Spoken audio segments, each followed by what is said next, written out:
What's up guys? I hope you are doing well. I am Veer. Welcome to Stellar Family. तो कैसी चल रही है आप लोगों की प्रिपरेशन? देखिए, जहां पर भी आप लोगों को प्रॉब्लम लगती है ना, उसको वहीं पर ही आप लोगों को सोल्व करके आगे बढ़ना है, क्योंकि एग्जाम आ रहे हैं। अगर आप लोग अब भी चीज़ों को पोस्टपोन करते रहेंगे कि कोई नहीं, आज प्रॉब्लम है, कल देख लेंगे, परसों देख लेंगे, तो फिर वो एग्जाम तक आप लोग नहीं देखेंगे, क्योंकि आगे बर्डन बढ़ने ही बढ़ने वाला है। तो इसलिए कोशिश कीजिए कि जितना आप लोग रिविजन कर रहे हैं, उसको जो भी प्रॉब्लम सामने आती है रिविजन के ड्यूरेशन में या फिर कुछ नया पढ़ रहे हैं, तो उसको वहीं पर ही सोल्व कर आप लोग को बढ़ना है। अगर रियली में आप लोग अपना बेस अच्छा बनाना चाहते हैं और अपने आप को कंफर्टेबल जोन में लाना चाहते हैं एग्जाम में, तो ये एक मंत्र है जिसको आप लोग बिल्कुल मान लीजिए कि हाँ, ये तो करना ही करना है। जो प्रॉब्लम है वहीं पे सोल्व कर आगे बढ़ना है। तो काफी कुछ शानदार डिस्कस करेंगे आज के हम डिस्कशन में। आप लोगों को यहाँ पर एक जिस तरीके से आप लोग वीडियो को अगर एंजॉय करना चाहते हैं, तो बिल्कुल मेरे साथ में पार्टिसिपेट कर आप लोगों को चलना है। जो भी क्वेश्चन आप लोगों से पूछता हूं, वीडियो को पॉज कीजिए, क्वेश्चन को अटेम्प्ट कीजिए और उसके बाद में आगे बढ़िए। तो आइए आज का डिस्कशन स्टार्ट करते हैं बिना किसी देरी के। सबसे पहले आप लोगों के सामने जीआई का टैग, जिसको बोलते हैं जियोग्राफिकल इंडिकेशन या फिर भौगोलिक संकेतक। तो मैंने आप लोगों से पूछा था यहाँ पर ये काला नमक राइस, काला नमक आप लोगों ने देखा होगा जो कि काले कलर का होता है, उसी के जैसा यहाँ पर ये राइस है, ब्लैक कलर का राइस, चावल जो है वो ब्लैक कलर का।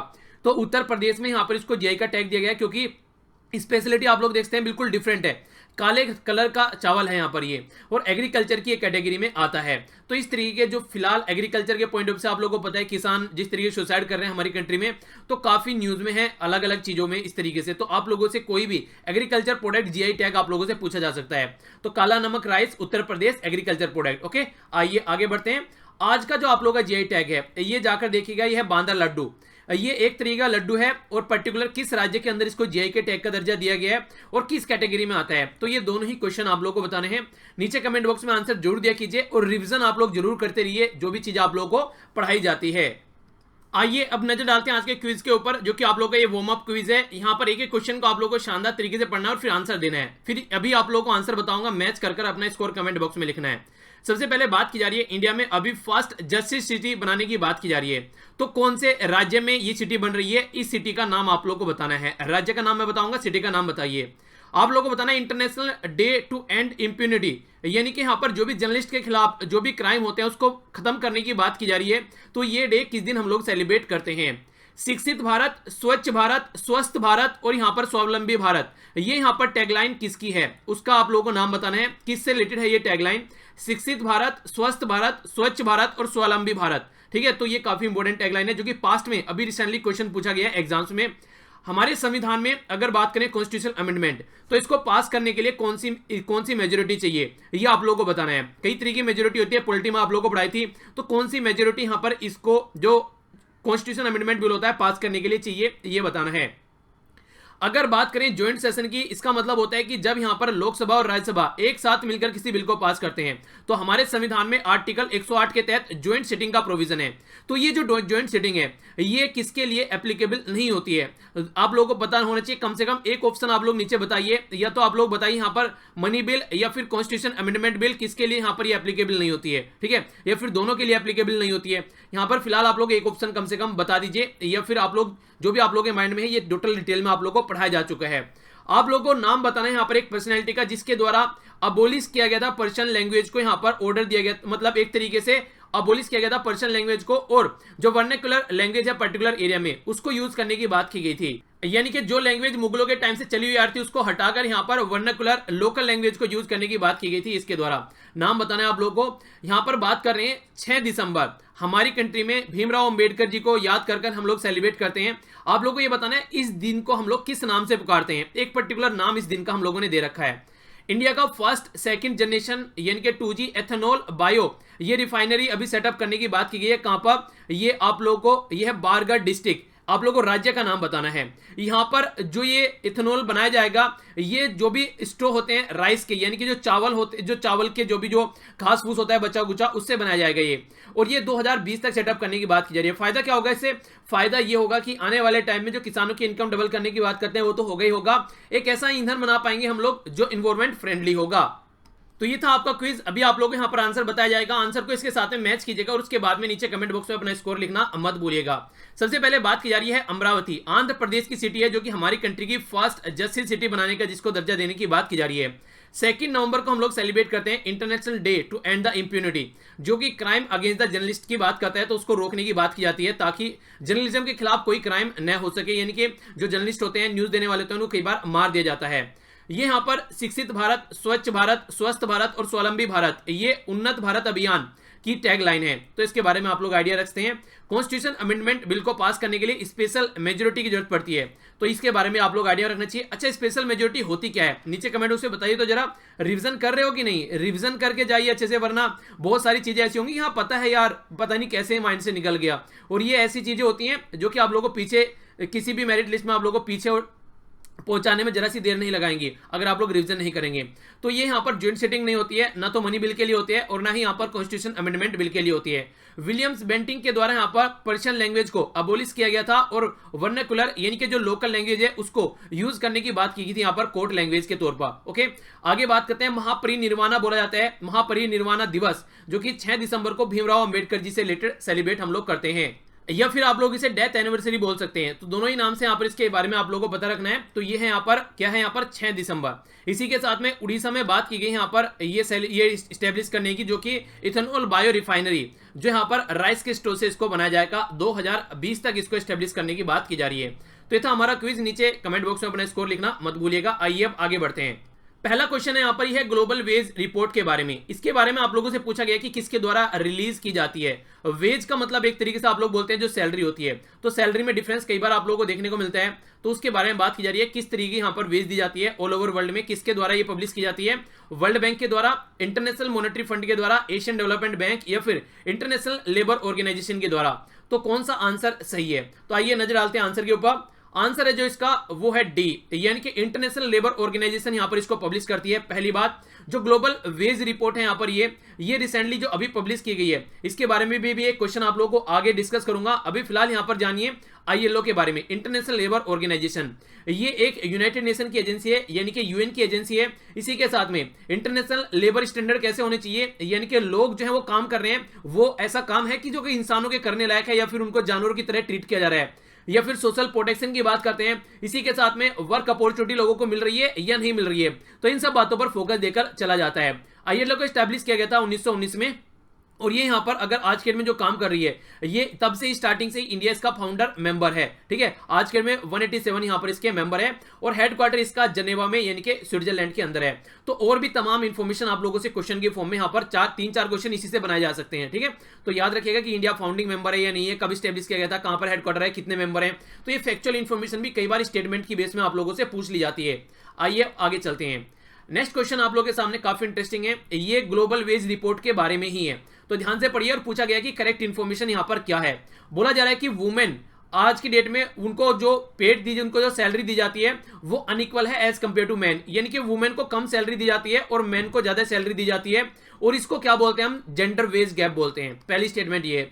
दूसरा बोला जा रहा है जेंडर वेज गैप हाईएस्ट है हमारी कंट्री में, लगभग 50% है, यानी कि 50% ज्यादा सैलरी दी जाती है यहां पर मैन को as compare to women, women को कम सैलरी दी जाती है। तीसरी स्टेटमेंट है वुमेन आर पेड, यहां पर बात की जा रही है women are paid higher overly, अगर कंपेयर किया जाता है मैन के कंपेयर में बांग्लादेश में, यानी कि बांग्लादेश में हमारे कंट्री से ज्यादा अच्छी सिचुएशन है, वहां पर वुमेन को ज्यादा मिलता है एज कंपेयर टू मैन, ये यहां पर बांग्लादेश की सिचुएशन है। तो ये कौन सी स्टेटमेंट यहां पर सही है, ये आप लोगों को बताना है। करेक्ट स्टेटमेंट पूछा गया है, तो आंसर है वो इसका ये है सी। ठीक है, सबसे पहले तो ग्लोबल रिपोर्ट के बारे में बताई दिया, यहाँ पर इंटरनेशनल लेबर ऑर्गेनाइजेशन के द्वारा प्रस्तुत की जाती है। इंडिया की कंडीशन काफी दयनीय है, यहाँ पर हमारी कंट्री में काफी डिफरेंशिएट किया जाता है। अगर फीमेल को जो जॉब देने की बात करती है एज कंपेयर टू मेल को ज्यादा सैलरी और ज्यादा प्रेफरेंस दिया जाता है। और जब बात करें यहाँ पर, ये सेकंड स्टेटमेंट यहाँ पर गलत है, ये 30% बात की जा रही है, 50% नहीं 30%, यानी कि फीमेल को 30% कम सैलरी दी जाती है एज कंपेयर टू मेल हमारी कंट्री में। ये एनालिसिस यहाँ पर निकाल के लाया गया है, और बांग्लादेश की कंडीशन हमसे ज्यादा बेटर है, तो आंसर यहाँ पर सी हो गया। तो इस तरीके से आप लोगों का 2 क्वेश्चन की फॉर्म में एक पूरा टॉपिक कवर हो गया। अब आगे फ्यूचर में इससे कोई क्वेश्चन आएगा तो कोई ना कोई पार्ट आप लोगों का ऐसा होगा आप लोग जान पाएंगे और क्वेश्चन का आंसर निकाल पाएंगे। एक बात और बताता हूं, देखिए कभी भी एग्जाम में क्वेश्चन रिपीट नहीं होते हैं। कभी आप लोग सोचे कि एग्जाम में आप लोग ऐसे ही क्वेश्चन मिलेंगे, वहां पे क्या मिलेगा आप लोगों को, जैसे मान लीजिए 3 स्टेटमेंट यहां पर पड़ी तो यूपीएससी के द्वारा कोई क्वेश्चन बनाया गया तो इनमें से कोई एक स्टेटमेंट आप लोगों को वहां पर देखने को मिल जाएगी, तो वो क्वेश्चन को एलिमिनेट करने में आप लोगों को हेल्प करेगी और आप लोग आंसर निकाल पाएंगे। तो इस तरीके से आप लोग क्वेश्चन देखने को मिलेंगे वहां पर। बहुत ही रेयरली ऐसा होगा कि एग्जैक्ट क्वेश्चन देखने को मिलेगा, कई बार हाँ एग्जैक्ट क्वेश्चन आ भी जाता है, जैसे कि ये ऊपर वाला क्वेश्चन था, ऐसे नॉर्मली एग्जैक्ट क्वेश्चन आ जाते हैं कि हाँ किसके द्वारा रिलीज की गई है। इसमें तो क्या ही ऑप्शन, बस ऑप्शन ही चेंज हो गया, बाकी तो आंसर तो वही होगा निकलकर। तो इस तरीके से अगर आप लोग प्रैक्टिस करेंगे तो बहुत कंफर्टेबल फील करने वाले हैं एग्जामिनेशन हॉल में। आगे चलता हूं। नेक्स्ट यहाँ पर आप लोगों के सामने कुछ रामसर साइट का नाम दे रखा है, यानी कि कुछ जैसे लेक होगी हमारी कंट्री में, तो कितनी रामसर साइट है वो भी आप लोगों को बताया जाएगा। हमारी कंट्री में फिलहाल अभी आप लोगों के सामने ऑप्शन है। सबसे पहले चिल्का लेक को बोला जा रहा है, चिल्का लेक उड़ीसा के अंदर है। दूसरा यहाँ पर कोलार लेक, यहाँ पर ये तमिलनाडु के अंदर है। अस्तामुदी ये वेटलैंड कहाँ पर, आंध्र प्रदेश के अंदर है। कैलेडियो नेशनल पार्क राजस्थान के अंदर है और लोकतक लेक मणिपुर के अंदर है। तो कौन सा यहाँ पर सही मैच है ये आप लोगों को बताना है। फर्स्ट है यहाँ पर 1, 2 एंड 3, सेकंड है यहाँ पर 2, 3 एंड 4, सी है यहाँ पर 1, 4 एंड 5, डी है 1, 2, 3, 4 एंड 5। तो आंसर आप लोगों को बताना है कौन सा आंसर यहाँ पर सही है। आइए एक बार नजर डालते हैं। अगर आप लोग देखेंगे टोटल आज की डेट में हमारी कंट्री में 27 जो वेटलैंड है, खासकर अगर आप लोग बात करें इनकी जो रामसर साइट का जिनको दर्जा दिया गया है वेटलैंड ऑफ इंटरनेशनल इंपोर्टेंस, इनको आप लोग बोल सकते हैं। अभी रिसेंटली ये 1 फरवरी 2019 की बात की जा रही है, हमारी कंट्री में जो सुंदरवन रिजर्व फॉरेस्ट है जो कि लगभग 4260 किलोमीटर में फैले हुए हैं, ये यहां पर आप लोगों को देखने को मिलेगा। इसको 27 रामसर साइट का दर्जा अभी 2019 में फरवरी के महीने में दिया गया है। मैंग्रोव फॉरेस्ट इनमें से आप लोगों को देखने को मिलेंगे, मैंग्रोव फॉरेस्ट वगैरह ये लगभग 2000 किलोमीटर में, ठीक है, जो दलदली फॉरेस्ट आप लोग बोल सकते हैं, खासकर कोस्टल एरिया में पाए जाते हैं। इसी के साथ में ये आंसर है चिल्का लेक उड़ीसा, कोलार लेक आंध्र प्रदेश, अस्तामुदी ये वेटलैंड केरला के अंदर है। तो ये 2 गलत ऑप्शन थे, ये आप लोग बाकी के और सही थे। कैलेडियो नेशनल पार्क राजस्थान और यहाँ पर लोकतक लेक मणिपुर। तो आंसर क्या हो गया अगर इस तरीके से आप लोग मैच करेंगे तो 2 और 3 को छोड़कर 1, 4 एंड 5 आंसर हो गया, यानी कि आंसर हो गया यहाँ पर सी। ओके आगे चलते हैं। और हाँ देखिए यहां पर आप लोगों के लिए क्या क्वेश्चन बन सकते हैं। डायरेक्ट आप लोगों से क्वेश्चन ये भी पूछा जा सकता है कि मैच कीजिए कौन सी लेक कौन से एरिया में पड़ती है, तो ऐसे भी आप लोगों से डायरेक्ट क्वेश्चन पूछे जा सकते हैं। और ये और भी ज्यादा इंपॉर्टेंस हो गया, इसके लिए अलग से क्वेश्चन पूछा जा सकता है कि रिसेंटली अभी कौन सा ऐसा एरिया है जिसको यहां पर रामसर साइट का दर्जा दिया गया है हमारी कंट्री में, और ये 27th है। या फिर एक क्वेश्चन देके पूछ देंगे कि 27th नहीं है अभी 28th, या फिर बोल देंगे आप लोग 50 या 51st जो हमारी कंट्री में सुंदरवन रिजर्व को भी इसको रामसर साइट का दर्जा दिया गया है। रामसर के बारे में पूछ लेंगे, बोल देंगे कि ये कहां पर कंट्री है, ये इराक के अंदर है, ठीक है, इराक के अंदर नहीं है, ईरान के अंदर है। तो ये तमाम क्वेश्चन आप लोगों को जो मैं रिपीटेडली अटेम्प्ट कराता हूं, इसका मतलब ये है कि आप लोग कंफर्टेबल फील करें। एग्जामिनेशन हॉल में रिवीजन करेंगे तो एग्जामिनेशन हॉल में गारंटी दे रहा हूं आप लोग कंफर्टेबल फील करेंगे ही करेंगे। नेक्स्ट क्वेश्चन देखते हैं। ये बात कर रहे हैं ऑपरेशन ग्रीन के बारे में। ऑपरेशन ग्रीन रिसेंटली अभी लॉन्च किया गया था, तो उसी के बारे में स्टेटमेंट है आप लोगों के सामने और पूछा गया है कौन सी स्टेटमेंट करेक्ट है। तो ध्यान से पढ़िएगा थोड़ा। ये ऑपरेशन ग्रीन जो है बिल्कुल उसी पैटर्न पे लॉन्च किया गया जैसे ऑपरेशन फ्लड हमारी कंट्री में लॉन्च किया गया था, जो हमारी कंट्री में डेयरी प्रोडक्ट का उत्पाद बढ़ाने के लिए और जो मिल्क यानी कि दूध की उपलब्धता है उसको बढ़ाने के लिए, और खासकर गांव वाले एरिया में कैसे लोगों की जो रोजी रोटी है उसको भी और अच्छे लेवल पर प्रोटेक्ट किया जा सके, यानी कि उनकी भी और अर्निंग और ज्यादा हो, उस पर फोकस देने के लिए चलाया गया था। ऑपरेशन ग्रीन अभी यहां पर स्टार्ट किया गया सप्लाई करने के लिए टोमेटो, ओनियन और पोटैटो, टॉप इसको बोला जा रहा है। ये यहां पर अवेलेबिलिटी करने के लिए थ्रू आउट द कंट्री और थ्रू आउट द ईयर यहां पर ये ऑपरेशन चलाया गया। पहली स्टेटमेंट है ऑपरेशन जो ग्रीन है यहाँ पर, ये लगभग जो इसके लिए पैसा दिया जा रहा है ये 1000 करोड़ दिया जा रहा है। खासकर किस तरीके से जो भी यहाँ पर फार्मर प्रोड्यूस ऑर्गेनाइजेशन है जिसके ऊपर फोकस देती है, और जो एग्रीकल्चर से रिलेटेड जो सपोर्ट सिस्टम है उसको और प्रमोट करने के लिए यहाँ पर 1000 करोड़ दिए गए हैं। तीसरी स्टेटमेंट है ministry of food processing industry के द्वारा लॉन्च किया गया यहाँ पर ऑपरेशन ग्रीन। तो कौन सी स्टेटमेंट यहाँ पर सही है ये पूछा गया है। पहली स्टेटमेंट से ये यहाँ पर टोमेटो, ओनियन और पोटैटो को अवेलेबिलिटी पूरी कंट्री में पूरे ईयर रहे, कंप्लीट ईयर रहे, तो इसके लिए फोकस यहाँ पर देकर चला गया। 1000 नहीं है यहाँ पर, ये 500 यहाँ पर इसके लिए दिया गया, 1000 नहीं है।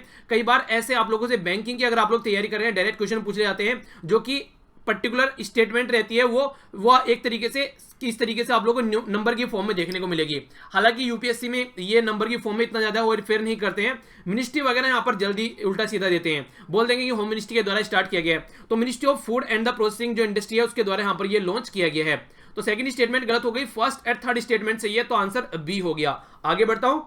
नेक्स्ट क्वेश्चन यहाँ पर एक कंप्लीट स्कीम के बारे में जिससे आप लोगों से डायरेक्ट क्वेश्चन पूछा जा सकता है। राष्ट्रीय वयोश्री योजना, तो ये RVY जिसको आप लोग बोल सकते हैं, इसके बारे में क्वेश्चन है। राष्ट्रीय वयोश्री जो योजना है यहाँ पर, ये एक तरीके से फिजिकल एड प्रोवाइड कराने के लिए है, असिस्टेंस प्रोवाइड कराने के लिए, खासकर बिलो पॉवर्टी लाइन जो लोग हैं, यानी कि बिलो पॉवर्टी लाइन जो वरिष्ठ नागरिक है हमारी कंट्री में, सीनियर सिटीजन है, उनको यहाँ पर असिस्टेंस प्रोवाइड कराने के लिए डिवाइसेस, यानी कि मान लीजिए किसी को दिखता नहीं है तो चश्मे प्रोवाइड कराना उनके, या फिर आंख बनवाना, उनकी चला नहीं जाता है तो मशीन प्रोवाइड कराना, सुनने वाली कानों में मशीन प्रोवाइड कराना, वो तमाम चीजों के लिए यहाँ पर राष्ट्रीय वयोश्री योजना स्टार्ट की गई थी। क्या स्टेटमेंट सही है? और बिलो पॉवर्टी लाइन के बारे में बात की जा रही है। सेकंड स्टेटमेंट है यहाँ पर, ये सेंट्रल सेक्टर की स्कीम है और फुल्ली जो यहाँ पर फंडेड की जा रही है, ये सेंट्रल गवर्नमेंट के द्वारा फंडेड की जा रही है। तीसरी स्टेटमेंट है यहाँ पर, जो एक्सपेंडिचर है इंप्लीमेंट करने के लिए, इसके लिए सीनियर सिटीजन वेलफेयर फंड से ये पैसा निकाला जाएगा। चौथी जो स्टेटमेंट है, 50% जो बेनिफिशियरी इस स्कीम की होगी हर एक डिस्ट्रिक्ट में, वो वुमेन होगी, यानी कि महिला होगी। तो ये 4 स्टेटमेंट है और पूछा गया करेक्ट आंसर यहाँ पर क्या है। पहले में बोला गया 1, 2 एंड 3, दूसरे में बोला गया 1, 3 एंड 4, तीसरे में बोला गया 1, 2 एंड 3, सॉरी ये रिपीट हो गया, ठीक है। यहाँ पर इसको आप लोग दूसरा कुछ कर लीजिए, यहाँ पर 1, 2 एंड 3 एंड 4 चारों कर लीजिए, ठीक है। हालांकि जो आंसर है वो आप लोगों को वो यहाँ पर इस तरीके से तो कंफ्यूजन हो जाएगा। चलिए मैं बता देता हूँ इस क्वेश्चन का आंसर, ठीक है। तो क्वेश्चन का आंसर होगा यहाँ पर, ये दोनों ही आंसर हो जाएंगे A एंड C, क्योंकि जो आंसर होगा यहाँ पर, ये मैंने क्वेश्चन में ये यहाँ पर 1, 2 एंड 3 एंड 4 एक ऑप्शन यहाँ पर और आना था, ये मैं लगाना भूल गया, ठीक है। तो यहाँ पर क्या होगा समझ लीजिए इसको एक बार। ये राष्ट्रीय वयोश्री जो योजना है यहाँ पर खासकर जो सीनियर सिटीजन है उनकी हेल्प करने के लिए, सुनता नहीं है तो उनको डिवाइस प्रोवाइड कराना, चला नहीं जाना है, या फिर दिख नहीं रहा है, या फिर दांतों में प्रॉब्लम है, तो उसके लिए सेंटर के द्वारा फंडेड स्कीम है कंप्लीटली। इसी के साथ में सीनियर सिटीजन वेलफेयर फंड से पैसा इसके लिए निकाला जा रहा है। और यहाँ पर 50% जो बेनिफिशियरी है यहाँ पर वुमेन बोला गया है, ये स्टेटमेंट यहाँ पर गलत है। ये 50% नहीं है, यहाँ पर 30% हर एक डिस्ट्रिक्ट के अंदर यहाँ पर वुमेन को फायदा पहुंचाया जाएगा, ठीक है। तो आंसर इस तरीके से आप लोगों का A और C हो गया, ओके। तो यहाँ पर ये इसको जब PDF डाउनलोड करेंगे तो सही कर दूंगा, यहाँ पर आप लोगों को आंसर मिल जाएगा सही इसमें एग्जैक्ट जब PDF डाउनलोड करेंगे तो, ओके। नेक्स्ट आप लोगों ने काफी न्यूज में सुना होगा, बात बार बार की जाती है, ये बात की जाती है किसान क्रेडिट कार्ड के बारे में, KCC जिसको आप लोग बोलते हैं। बोला जा रहा है ये अनाउंस की गई थी जो स्कीम हमारी कंट्री में बजट 2016-17 के अंदर, ताकि फाइनेंशियल असिस्टेंस प्रोवाइड कराया जा सके किसानों को, कहीं ना कहीं जो उनकी रिक्वायरमेंट होती है फार्मिंग में, एग्रीकल्चर में अलग अलग लेवल पर क्रेडिट की उनको फैसिलिटी अवेलेबल हो सके। तो ये स्टेटमेंट है। दूसरी स्टेटमेंट बोली जा रही है कि ये जो स्कीम है यहाँ पर ये सपोर्ट की जाती है national bank for agriculture and rural development के द्वारा और रिकमेंड की गई थी यहाँ पर V गुप्ता कमेटी के द्वारा। दोनों इंपॉर्टेंट पॉइंट है, डायरेक्ट क्वेश्चन बन सकता है। इसी के साथ में जो किसान क्रेडिट कार्ड जो स्कीम है यहाँ पर ये इंप्लीमेंट की जाती है यहाँ पर ऑल द कोऑपरेटिव जो बैंक्स हैं उनके द्वारा, रीजनल रूरल बैंक है जो गांव वाले एरिया में, पब्लिक सेक्टर बैंक है थ्रू आउट द कंट्री, तो ये सारा मिलकर यहाँ पर इसको इंप्लीमेंट करता है। तो कौन सी स्टेटमेंट करेक्ट है, ये क्वेश्चन पूछा गया है। तो बोला गया है A में है 1 और 2, B में है 2 और 3, C में है 1 और 3, D में है 1, 2 और 3। तो ये आप लोगों के सामने बताइए कौन सा आंसर सही है।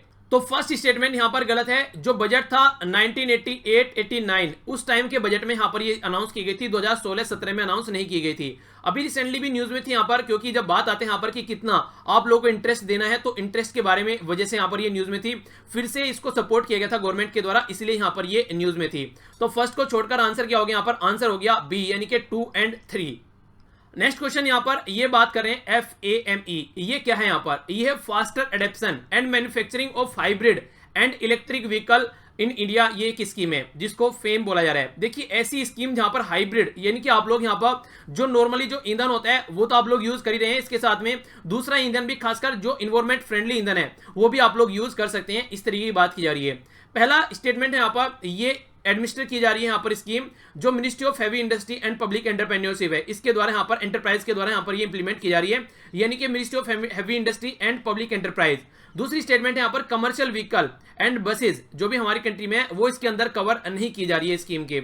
पहले आप लोग ये देखिए यहाँ पर थोड़ा सा कॉमन सेंस अगर आप लोग लगाएंगे, अगर कोई ऐसी स्कीम इंप्लीमेंट करनी है तो सीधा सीधा मतलब क्या होगा, खासकर कमर्शियल और जो बसेज हैं इनके ऊपर तो ये सबसे पहले इंप्लीमेंट की जाएगी, क्योंकि सबसे ज्यादा पोल्यूशन यही फैलाते हैं, तो इन्हीं को सबसे ज्यादा एफिशिएंट बनाने की बात की जाती है।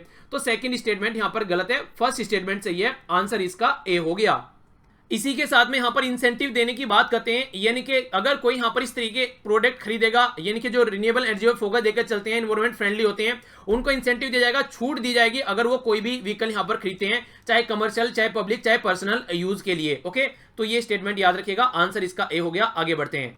नेक्स्ट क्वेश्चन आप लोगों के सामने यहाँ पर एग्रीकल्चर मार्केट के बारे में बात की जा रही है, उसके लिए इंफ्रास्ट्रक्चर फंड की, यानी कि एग्री मार्केट इंफ्रास्ट्रक्चर फंड, जो यहाँ पर AMIF भी आप लोग बोल सकते हैं। ठीक है, तो ये जो है यहाँ पर ये बोला जा रहा है कि ये क्रिएट किया जा रहा है हमारी कंट्री में वर्ल्ड बैंक की हेल्प से, ताकि एक इंफ्रास्ट्रक्चर क्रिएट किया जा सके, अपग्रेड किया जा सके एग्रीकल्चर मार्केट के लिए, जो भी किसान अपना सामान बेचते हैं उनके लिए ये आसानी से अवेलेबल हो सके। पहली स्टेटमेंट ये है।